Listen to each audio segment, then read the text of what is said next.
Hello, welcome to my home. We're here in the kitchen, and I've been living in my van for 9 months now, and I use this cooktop on average once a day. So I've been using this cooktop roughly daily for the last 9 months, so I feel like if anyone's qualified to give it a review, I am.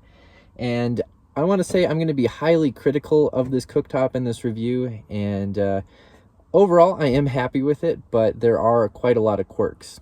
And I guess before I get into it, I should mention that I bought this used, technically. I got it as a Amazon warehouse deal, and I paid around $45 for it, I think. And I think that's a good price for it. If you're looking for something like this, then try to get it for that. Right now, it's going for over $100 on Amazon, and I do not think that's a good value. And I'll get into why I think you could do better than this cooktop for that price. So let's make some oatmeal for breakfast. Before I get into it, I know people are going to comment on the way that I've installed this cooktop, and it is dangerous. Like, I am too close to this window covering here. If I ever cook with something that splatters or I want to use higher heat, then I have to open this up. And then, yeah, I can't even use this burner with a bigger pot because it is so close to this cabinet.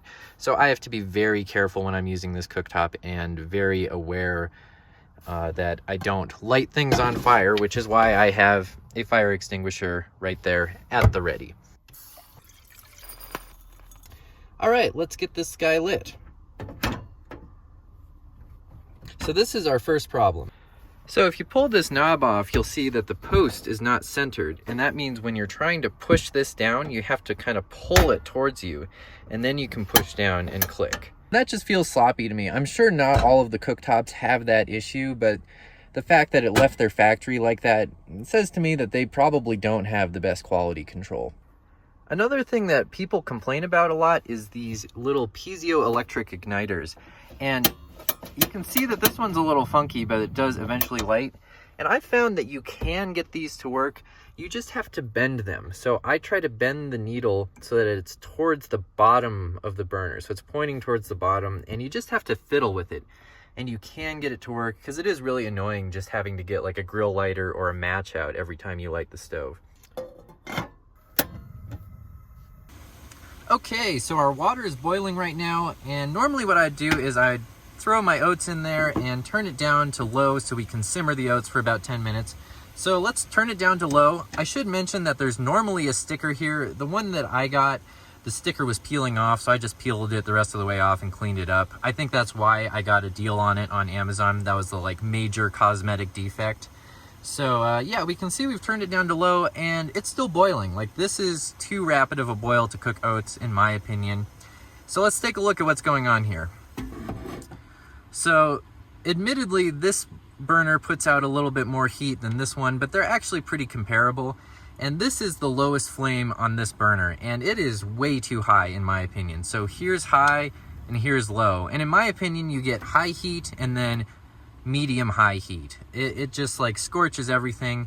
And what I've realized is that you can press down and turn it back like you're lighting the stove, and then you can find a lower flame. The problem with this is that you can turn it down too low and the flame will extinguish itself, especially because you run into that detent for the piezoelectric igniter. So like, you'll be turning it down, and then it's off. So you have to relight it, try to find your flame, and every time you adjust the flame, you run the risk of accidentally turning it off. So I'm constantly turning it off, reigniting it, trying to get that right level for a simmer. So I'm going to turn it down to about here for a simmer, and we'll see how that goes. And the thing is, I'm not sure why they made the cooktop like this. I'm guessing that because this is meant to be like an indoor-outdoor cooktop, they don't want the wind to be blowing the flame out.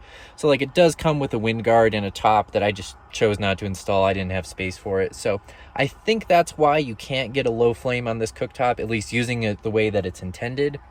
And it feels kind of dangerous to be messing around in that area. Like, you could accidentally turn it off and not realize it. So that's my least favorite thing about this cooktop by far, is that you can't just get a low flame easily.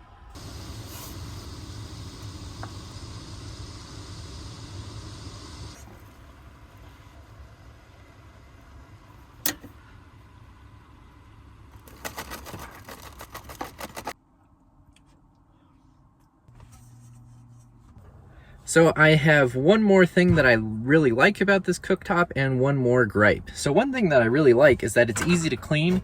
You just pinch these burners and these come right off, and the knobs come off pretty easily as well. And then it's just a solid piece of stainless steel, which I find really easy to keep clean.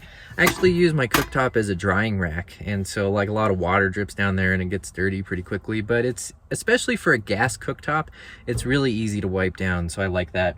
And then the one thing I don't like is that it rattles a lot. When I'm driving down dirt roads especially, it is definitely the loudest thing in my van back here. It makes a lot of noise. And even when I'm driving down the highway, sometimes it'll start clattering away. It's not 100% of the time that it does that, and I find that by like adjusting these grates, it rattles less. But for a product that's designed to be used in an RV, I would expect it to be a little quieter.